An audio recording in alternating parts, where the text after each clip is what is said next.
नमस्कार, म डाक्टर शम्भु प्रसाद कट्टेल। आज म नेपाल निर्माणमा यो जात जातिहरूको उत्पत्ति विकासकै कुराको नियमित श्रृङ्खलामा छु। आज म खास गरी यो जाति र जनजातिको बारेमा चर्चा गर्नेछु। हामीले अस्तिको एपिसोडमा धेरै यो जातिहरू खसारेहरू कताबाट आए भन्ने कुरामा टिबेट बर्मातिरबाट पनि आए, जो चाहिँ मस्टो संस्कृतिमा छन् भन्ने कुरा गरेको छु।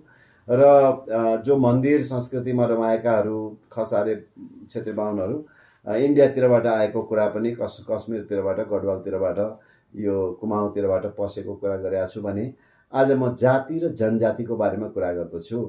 खास गरी जाति र जनजातिको बारेमा कुरा गर्दा यो एउटा नयाँ कन्सेप्ट जस्तो एउटा चाहिँ डेभलप भएको छ। तिमी चाहिँ जातिको मान्छे हिन्दू, हामी चाहिँ जनजातको मान्छे हौँ, स्थानीय समूह भन्ने कुरा छ।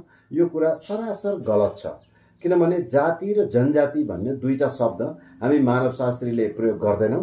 हामीले सबै जात जाति भन्छौँ या एथनिक ग्रुप भन्छौँ, कास्ट ग्रुप भन्छौँ। कास्ट एन्ड एथनिसिटी, जात भने पनि जनजात भने पनि त्यसको अर्थ समान लाग्छ। दुईटैमा आफ्नो जाति सम्बन्धी इथोस हुन्छ। इथोस भनेको भावना, म हामी भन्ने भावना दुईटैमा हुन्छ। र सबै जनजातभित्र पनि जात हुन्छ, जातभित्र पनि जनजाति हुन्छ।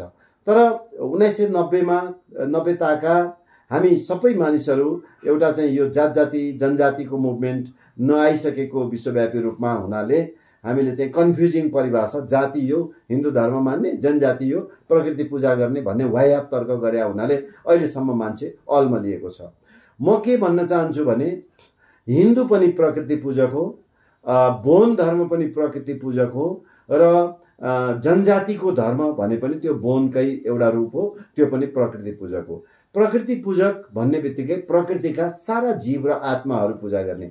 हामी जस्तै 33 कोटी अथवा 33 करोड देवी देवताहरू पूजा गर्छौँ अथवा प्रकारका देवी देवताहरू पूजा गर्छौँ भनेर हिन्दूहरूमा भनिन्छ भने अरू जातिमा बोनमा पनि यो प्रकृतिकै पूजा हो। र जनजात भने त टोटली बोनकै पूजा हो, तर प्रकृति पूजक भनेर अहिले आएको हामीले देखेका छौँ।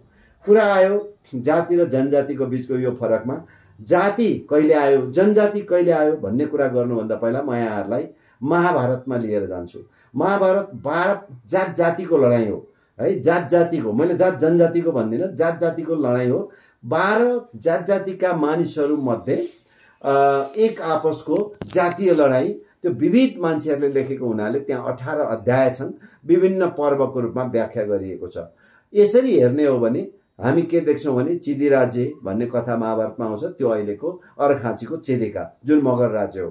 त्यसरी मगर राज्यबाट हस्तिनापुरमा, जहाँ चाहिँ यी त्यहाँका हस्तिनापुरका राजाहरू छन् जसलाई हामी त्यो युधिष्ठिरहरूको कथामा पछि लिएर आउँछौँ, भनेपछि उनीहरू हस्तिनापुर भनेको अहिलेको दिल्ली एरियामा छ। भनेपछि यो दुईटाको बिचमा विवाह बारी भएको अथवा सन्तान जन्माउनलाई यताबाट मान्छे लगेका कथाहरू हुन्छन्। अब त्यसमध्ये हामी पाण्डु पुत्र भनेर भन्छौँ। पाण्डु भनेको खलपत्रे रोग लागेको पाण्डु भन्ने अर्थमा एकापट्टि बुझिन्छ भने अर्को हामी चाहिँ मैले भने अस्ट्रो एसियन जातिसँग मिसिएर आएको युरोपियन जाति, गाउँ गोरो भएर आएको मध्ये यताको अहिलेको भाषामा जनजाति अथवा यताको जाति जुन भन्नुहोस् न युधिष्ठिरहरू जहाँबाट जन्मिए त्यो चाहिँ पिता पुर्खा होइन, पिताहरूको जाति। अब हामीले हेर्ने हो भने लिम्बू राई किराँतीको कथा अस्ति धेरै गऱ्यौँ।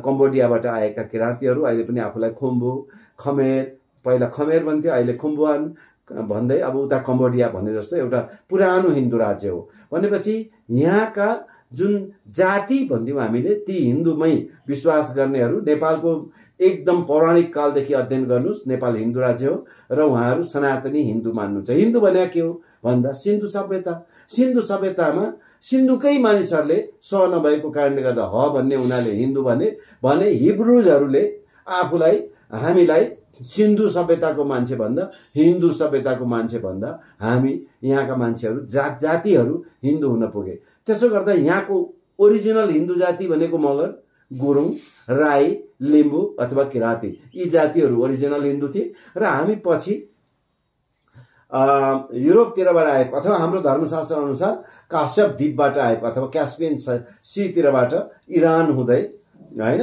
फारस राज्य हुँदै आएकाहरू हामी क्षेत्री बाहुन अथवा खस आर्य भनिन्छ अहिले भने, यिनलाई पनि उनीहरूले हिन्दू बनाएको कुरा हो। अहिले कति सजिलो कुरा तपाईँ बजारमा सुन्नुहुन्छ भने होइन यो हिन्दूहरूले हामीलाई हिन्दुआइज गर्यो भन्छ, त्यो कुरा सरासर गलत हो भनेर मैले मानवशास्त्रीय केही प्रमाणहरू दिएँ। यो हिन्दू राज्यमा हामी आयौँ र हामी आफै हिन्दू भयौँ। अब यसभित्र विविध पक्षहरू छन्, विविध कुराहरू छन्। हिजो हामीले गाईको कहिलेदेखि पूजा गर्न थाल्यौँ, कहिलेसम्म गाई पूजा गर्दैन थियौँ, अथवा कहिलेसम्म श्राद्ध गर्दा के को मासु प्रयोग गर्थ्यौँ, यी इत्यादि कुरा मैले फरक ढङ्गमा गर्नेछु। अब यो जात जातिको आगमनको बारेमा कुरा गर्ने हो भने यो एरियामा लगभग 6000 वर्ष पहिला यो खस आर्य अहिले भनेको समुदाय चाहिँ स्थानीय, मैले अघि भने किराँती समुदायसँग मिक्सअप भएर अथवा टिबेटो बर्मन ग्रुप अर्को उसँग मिक्सअप भएर खारी प्रदेशबाट आएको खस आर्य भेटिन्छ भने यहीँको किराँतीसँग अथवा मगर गुरुङ राई लिम्बूसँग मिक्स भएर डेभलप भएको 6000 वर्षको कथा, क्षेत्री बाहुनको यो कथा इतिहास भेटिन्छ भने किराँतीहरूको कथा पक्कै पनि 6000 वर्षभन्दा पुरानो छ। तर 6000 वर्षभन्दा पुरानो हुँदा बित्तिकै किराँतीहरू चाहिँ यहाँका थिए उत्पत्तिको भन्ने कुरा गलत छ।